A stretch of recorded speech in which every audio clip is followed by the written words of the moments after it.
워렌 버핏께서 10년 이상 보유할 주식이 아니면 단 10분도 보유하지 말라는 말씀을 하셨습니다. 저는 이 말에 공감을 합니다. 제가 이 문구를 어떻게 해석하는지에 대해 말씀을 드리면서 시작을 하겠습니다. 주위 사람들이 저한테 가끔 어떤 주식을 사면 좋으냐고 물어봅니다. 그러면 저는 네이버하고 카카오를 주로 추천을 했습니다. 최근에는 카카오가 자회사 상장권으로 컨벤션 효과 때문에 많이 오른 다음부터는 카카오는 추천하지 않고 주로 네이버 위주로 추천을 합니다. 그러면 대부분 다 이렇게 물어봅니다. 아니 최근에 많이 올랐는데 너무 늦은 거 아니야? 지금 사면 막차 아니야? 이런 식입니다. 그러면 제가 다음과 같이 대답을 합니다. 네이버와 같은 플랫폼 기업은 앞으로도 계속 성장을 할 거야. 그럼 지금 비싸다고 해도 언젠가는 그 가격이 싸지는 때가 있지. 그렇기 때문에 주식이 더 오를지 안 오를지를 생각할 필요는 없고 언제 오를지만 생각하면 되는 거야. 이 말이 무슨 말이냐면 지금 네이버의 주가가 45만 원이라고 하고 적정 가치가 40만 원이라고 하겠습니다. 제가 45만 원을 주고 샀는데 주가가 떨어져서 40만 원이 됐습니다. 단기적으로는 손실을 봅니다. 하지만 네이버 같은 주식은 계속 성장을 하기 때문에 언젠가는 적정 주가가 45만 원이 되고 또 언젠가는 50만 원이 되게 됩니다. 따라서 설사 지금 사서 물렸다고 해도 언젠가는 회복이 됩니다. 그러니까 이런 주식은 수익을 내느냐 못 내느냐를 걱정할 필요는 없고 언제 수익을 내느냐 그것만 생각하면 됩니다. 하지만 미래의 그 성장이 불확실한 종목을 생각해 보겠습니다. 만약 어떤 주식을 샀는데 미래의 성장이 불확실합니다. 그런데 이 주식이 떨어졌습니다. 그래서 지금 손실을 보고 있습니다. 그러면 이런 회사는 앞으로 주식이 더 떨어질 가능성도 굉장히 큽니다. 그러면 언제 원금을 회복할지도 불투명하고 잘못되면 평생 회복을 못하는 수도 있습니다. 그런 면에서 10년을 보유할 주식이 아니면 단 10분도 보유하지 말라는 말은 10년 후에 더 성장해 있을 주식을 사라는 것이고, 다시 말하자면 미래가 불투명한데 단기적인 모멘텀 때문에 주식을 사지 말라는 것과 같은 의미입니다. 며칠 전에 어떤 분이 현대차에 대해서 어떻게 생각하는지 저한테 물어보셨습니다.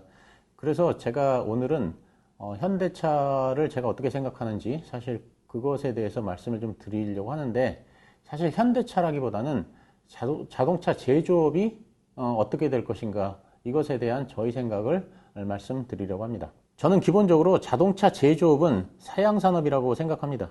그렇기 때문에 10년 후 자동차 제조업체들의 미래는 밝지 않다고 생각합니다. 이는 꼭 현대차가 그렇다는 것이 아니고 자동차 제조 회사들을 통틀어 생각해 볼 때 그렇다는 것입니다. 그렇게 생각을 하는 데는 여러 가지 이유가 있습니다. 제가 왜 자동차 제조업이 사양산업이라고 생각하는지에 대해 말씀을 드리겠습니다. 첫째, 자동차 제조사들의 수익 모델을 생각해 봤습니다. 현재 자동차 메이커의 수익은 신차를 판매하는 데서 전부 발생하는 것이 아닙니다. 통상적으로 신차 제조에서 35%, 판매 금융에서 25%, 중고차에서 20%, 서비스에서 20%의 수익이 발생된다는 걸로 알고 있습니다. 정확한 수치는 아닐지 몰라도 대략 비슷한 수치입니다. 사람들이 예상하는 대로 앞으로 전기차의 시대가 온다고 생각을 해보겠습니다. 전기차의 부품은 사실상 배터리가 전부입니다. 전기차는 배터리를 제외하고는 내연기관차와 달리 정밀 부품이 없습니다. 그렇기 때문에 사실상 고장이 잘 나지 않습니다. 이는 다시 말하자면 자동차를 고칠 일이 별로 없고, 그래서 서비스 분야에서 매출이 발생되지 않는다는 것을 의미합니다. 내연기관차를 수리하기 위해서 공업사에 가면 자동차 부품이 아주 비쌉니다. 자동차 회사들은 신차를 판매한 후에 이 수리용으로 판매하는 부품에 높은 마진을 붙여서 굉장히 비싸게 팝니다. 하지만 전기차가 대세가 되면 이런 그 2차적 시장, 세컨더리 마켓이 거의 사라지게 됩니다. 왜냐하면 이 전기차는 사실상 그 부품이 배터리를 제외하고는 그렇게 많지 않기 때문입니다. 부품 자체도 내연기관차에 비해서 50% 이상 줄어들게 되고, 또 정밀 부품도 사실상 없게 됩니다. 그렇기 때문에 자동차를 고칠 일이 별로 없고 여기서 상당한 매출 감소가 예상됩니다. 즉 자동차 회사의 매출 중에서 20%는 이렇게 그 자동차를 고쳐서 발생하는 그 부품, 세컨더리 마켓 서비스 시장인데, 이러한 시장 자체가 굉장히 축소가 되게 됩니다. 중고차도 문제입니다. 전기차의 경우에는 그 안정적인 그 중고차 가격을 바라보기가 어렵습니다. 충전 횟수나 충전 방법에 따라 그 배터리 성능이 천차만별이 됩니다. 근데 앞으로 대세가 될 자율주행차의 경우는 그 필연적으로 이 급속 충전을 해야 합니다. 그렇기 때문에 그 배터리 수명이 짧아질 수밖에 없고, 이는 다시 말하면 몇 년이 지나면 그 자동차는 거의 폐차할 수준으로 가치가 떨어지게 된다는 것입니다.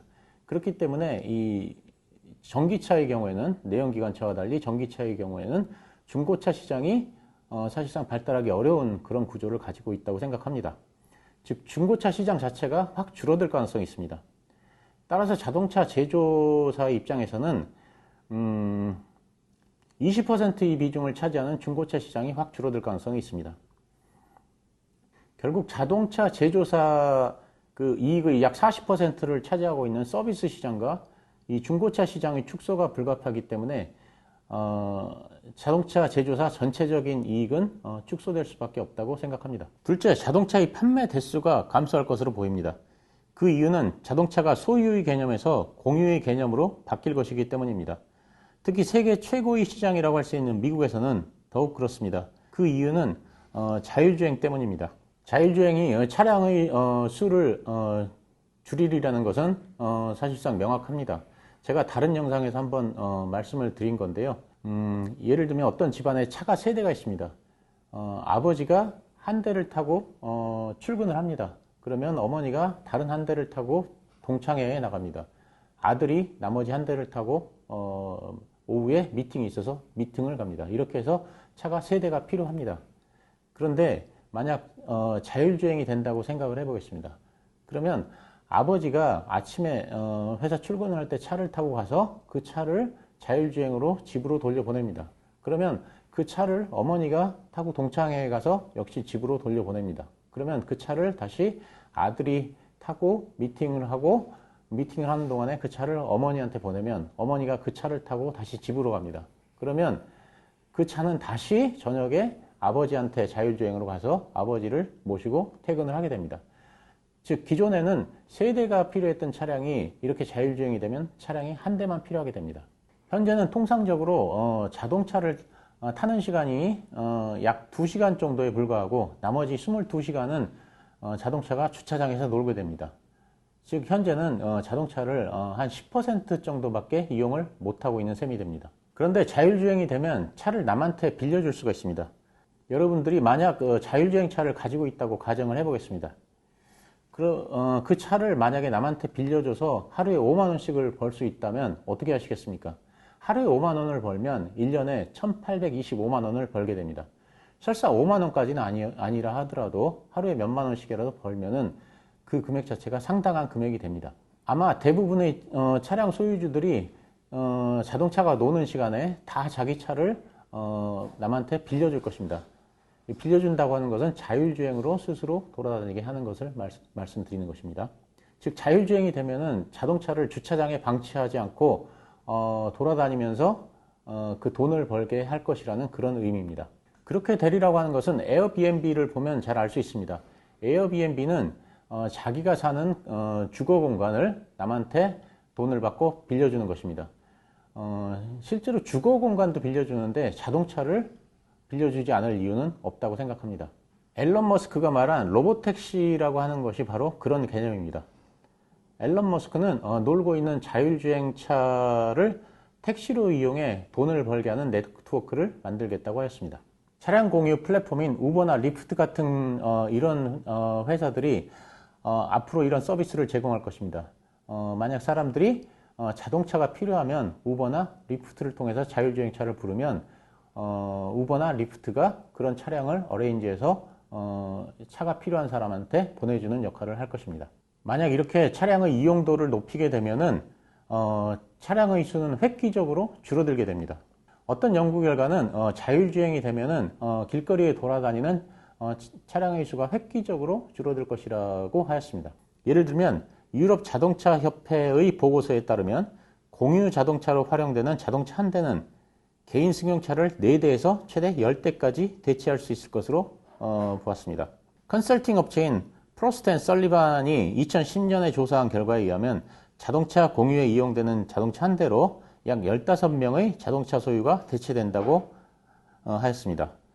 한국교통연구원이나 서울시가 조사한 바에 의하면 자동차 공유에 참여한 차량 한 대가 다른 승용차를 8.3대에서 16.8대까지 대체하는 것으로 나타났습니다. KPMG 컨설팅에서는 한 대의 MAS 차량이 10배 가까운 차량 소유를 대체할 것이라는 전망을 내놨습니다. 물론 자동차 판매량이 이렇게 절반 이하로 급격하게 떨어지진 않을 것이라고 생각합니다. 왜냐하면 차량의 이용도를 높이게 되면은 차량의 수명이 줄어들기 때문입니다. 예를 들면 기존에는 5년에 한 번 자동차를 샀다 그러면, 근데 이렇게 차를 빌려주거나 해서 차량의 이용도를 높이게 되면 아마도 3년에 한 대씩은 사야 될 겁니다. 그렇기 때문에 실제로 그 등록된 자동차 수는 줄어들지 모르지만 차량의 구매가 과거에 비해서 더 빈번하게 나타날 것이므로 차량의 대수가 그렇게 획기적으로 줄지는 않을 것입니다. 하지만 자동차 판매 대수가 줄어드는 것은 거의 확실하다고 생각합니다. 즉 자동차 제조사 입장에서는 차량 판매가 줄어들 수밖에 없고 시장의 규모가 축소될 것이고 이는 매출의 감소로 이어질 수밖에 없다는 것이 저희 생각입니다. 향후 자동차 시장은 자동차 시장의 주도권은 그 자동차 제조사가 갖기보다는 빅테크 업체와 플랫폼 업체들이 가져갈 가능성이 크다고 생각합니다. 우선 빅테크 기업입니다. 향후 자동차가 핸드폰과 같은 전자기기가 될 것이라는 데에는 큰 이견이 없습니다. 제프 윌리엄스 애플 수석 부사장은 자동차는 궁극적 모바일 기기라 하였는데 이 말의 의미는 미래의 자동차는 IT 기기라는 것입니다.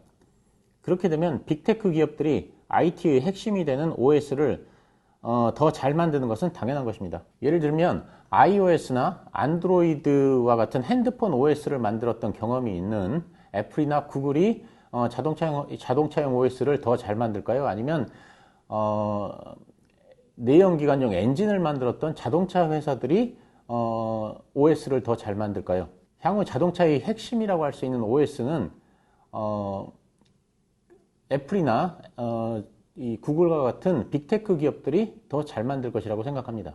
만약 애플이나 구글이 탁월한 OS를 만들고 배터리 회사들이 차량용 배터리를 만들게 된다면 자동차 제조사들은 차량의 껍데기밖에 만들 수가 없습니다. 과연 이런 상태에서 자동차 제조사들이 충분한 이익을 낼 수 있을지는 미지수입니다. 말을 바꾸자면 지금까지 자동차의 핵심은 엔진이었고 이러한 엔진은 자동차 제조사들이 가장 잘 만들었습니다. 하지만 앞으로 자동차의 핵심은 OS와 배터리입니다. OS는 빅테크 기업들이 더 잘 만들 것이고 배터리는 배터리 제조사들이 더 잘 만들 것입니다. 넷째, 플랫폼 기업들입니다. 모빌리티 산업의 미래는 MAAS입니다. MAAS는 Mobility as a Service의 약자인데 자동차, 자전거, 기차, 비행기 등 모든 교통수단의 서비스화를 말합니다. 하나의 앱을 통해 경로를 제공하고 예약과 결제까지 가능한 시스템을 말합니다. MAAS는 구조상 플랫폼 기업들이 절대적으로 유리할 수밖에 없습니다. 구체적 예를 들어보겠습니다. 8월의 더운 여름날 서울에서 부산으로 피서를 간다고 생각을 해보겠습니다.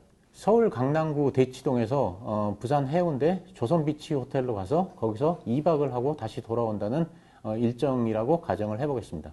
그러면 저는 카카오나 네이버와 같은 포탈이나 또는 우버나 리프트 같은 그런 차량 공유 플랫폼을 통해서 예약을 합니다.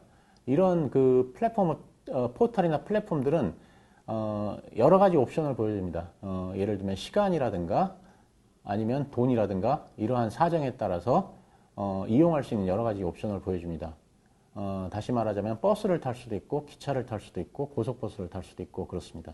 그러면 제가 대치동에서 서울역까지는 택시를 타고 가고 서울역에서 KTX를 타고 부산역에서 가서 부산역에서 내려서 택시를 타고 조선비치 호텔까지 간다는 그런 옵션을 선택했다고 하겠습니다. 그러면 네이버나 카카오 같은 포탈이나 아니면 이 차량 경우 플랫폼에서 시간에 맞춰서 저한테 자동차 택시를 보내줍니다. 그러면 저는 그 택시를 타고 서울역에 가서 서울역에 도착하면 자연적으로 표는 끊어져 있는 거고, 그러면 그 표를 가지고 서울역에서 부산까지 가고 부산역에서 내리면 다시 택시가 대기 중일 겁니다. 그럼 그 택시를 타고 조선비치 호텔로 가서 2박을 한 다음에 똑같은 일정에 따라 다시 돌아오면 됩니다.